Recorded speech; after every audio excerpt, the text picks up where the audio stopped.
Sugo daw ng Diyos si Pangulong Bongbong Marcos, ayon yan sa isang gobernador doon sa Capiz na baluarte ni Maruhas. Pumunta doon si Presidente Bongbong Marcos at ang sabi ng gobernador ay sugo ng Diyos daw o sugo sa may kapal si Pangulong Bongbong Marcos. Si Governor Freddy Del Castro tinawag pang sugo ng Diyos ang Pangulo. Ang paniniwalang ang Presidente Bongbong ay siyang sugo ng may kapal. Ang swerte naman ng Capiz. Napakaswerte ng Capiz. Nakarating doon ang sugo ng Diyos. Sana makarating din sa iba't ibang lugar sa sulok ng Pilipinas ang sugo ng Diyos. Sana makarating din. Siyempre, pag sinasabing sugo ng Diyos, may daladalang biyaya yan. Mamumudmud ng biyaya yan dahil sugo nga ng Diyos yan. Ayon yan sa isang gobernador, sugo ng Diyos si President Bongbong Marcos. Grabe. Ano na nangyari? Ano na nangyari sa mundo, mga kababayan? Na si President Bongbong Marcos ay nagiging sugo na ng Diyos. Doon mismo sinasabi niya sa Capiz, sa Roxas Capiz na baluarte ni Mar Roxas. Nandoon ang Pangulo. Pumunta tapos ayan nga, sugo pala ng Diyos si President Bongbong Marcos. Grabe mga kababayan. Ang tindi. Ang lupit na ng mga pangyayari ngayon. Wala na. Wala na talaga. Malala na. Hindi na natin maintindihan itong mga supporters niya, yung mga humahanga kay President Bongbong Marcos. Parang si Claire Castro lang din di ba? Yung naaresto at nahuli ay magkaiba daw. Maaari daw ibig sabihin sa nahuli ay na-stop, napigilan. Yan ang ibig sabihin ng nahuli daw. Kaya sinabi ni Pangulong Bongbong Marcos doon, in-announce na nahuli na si Saldico sa Chick. Tapos, ngayon, wala naman si Saldico doon.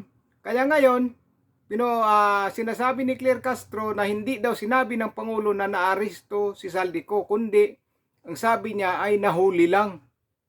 Magkaiba daw yung naaresto kaysa sa nahuli. Kasi ang ibig sabihin din daw sa nahuli ay na-stop o napigilan. Pag sinabi nating nahuli na si Saldico, it doesn't necessarily mean that it is an arrest. Ang nahuli na salita ay very general. So kapag nahuli, pwede nating sabihin na napahinto, na-stop, na-prevent sa pagkilos, at hindi mali ang Pangulo sa kanyang inulat noong April 16. Wala na. Lakas na ng tama. Ang lupit. Ang lupit mga kababayan, di ba? Narinig nyo sila sabi ni Claire Castro. Ano kaya ang iniisip ni yung si Claire Castro sa mga kaharap niya mga media? Iniisip kaya niya na naniniwala yung mga media sa sinasabi niya na ang naaresto at nahuli ay magkaiba? Magkaiba na pala ngayon yung naaresto at nahuli. Kapag may magnanakaw pala ngayon na nahuli ng pulis at dadala sa presinto, ang ibig sabihin doon, hindi nahuli. Naaresto lang. Wala na. Gulong-gulo na yung mga utak. Wala na talaga. Ano nangyari dito? Hindi na natin maintindihan yung mga sinasabi na tao. Grabe mga kababayan, Tapos si Claire Castro panay sabi na si BP Sara Duterte daw ay rayna ng mga fake news. Fake news si BP Sara Duterte, pag nasalita fake news. Pero ito ngayon, ang sinasabi ni President Marcos, hindi fake news dahil hindi sinabi niya na naaresto kundi nahuli. Di ba? Hindi sila fake news. Sa sinasabi ni President Marcos at siya din. Di ba in-announce niya? In-announce niya na nahuli na nahuli na si Saldico. Di ba sinabi rin niya? Tapos ngayon, iniba na niya yung dahil hindi na parihas yung naaresto at pagsalita at ang salitang nahuli. Dahil magkaiba na raw. Ba, ngayon lang nangyari yan na yung naaresto magkaiba sa nahuli. Dahil maari daw ang nahuli ay na-stop, napigilan. Huling-huli na palusot pa rin, oh. Huling-huli na Grabe pa rin palusot Kahit hindi nagkasasabutas, lulusot pa rin, no? Hindi nagkasasabutas, lulusot pa rin. Grabe. Grabe, si Claire Castro. Ang lupit mo. Ang lupit mo, madam. Ang lupit mo magpalusot, pero hindi ka sasabutas Hindi ka siya Walang ni isang taong maniniwala dyan sinasabi mo na magkaiba ang naaresto at saka nahuli. Ano kaya ang doon sa mga reaction ng mga reporter habang sinasabi ni ni Claire Castro na magkaiba yung naaresto at nahuli. Ano kaya mga reaction ng mga tumawa kaya sila? O pinipigilan yung tawa? Pero ako hindi ko mapigilan Dahil hindi mo lubos maisip na masabi niya yun na magkaiba ang naaresto at nahuli. Diba? Ayawan ko ba? Dahil ang sinabi ni President Bongbong Marcos noon, nung isang araw ay nahuli na si Saldico. Ngayon, ang problema, pinuntahan doon ng opisyal ng gobyerno, wala naman doon si Saldico at wala na raw doon si Saldico. Kaya ngayon, tinatanong ng mga reporter sa sinasabi ni President Bongbong Marcos at ayon kay Claire Castro na magkaiba pala yung naaresto at ang nahuli, dahil ang nahuli daw ay pwedeng ibig sabihin ay na-stop lang o napigilan, napahinto. Ang lupit po mga kabayan, ang tindi na po nito. Ang tindi na po ng mga pangyayari nito. Yung isang gobernador nagsabi ng Pangulo ay sugo ng Diyos. Ito naman si Claire Castro. Ang ibig sabihin ng naaresto o nahuli ay magkaiba. Magkaiba. Grabe. Tapos may isa pa mga kabayan.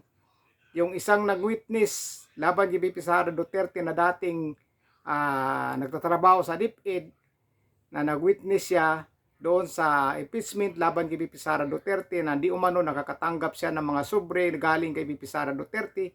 Ayan na nga ngayon, binigyan na ng pwesto o posisyon sa gobyerno. Binigyan na. Ayan. Napakaswerte naman. Sarap buhay, di ba? Sarap buhay.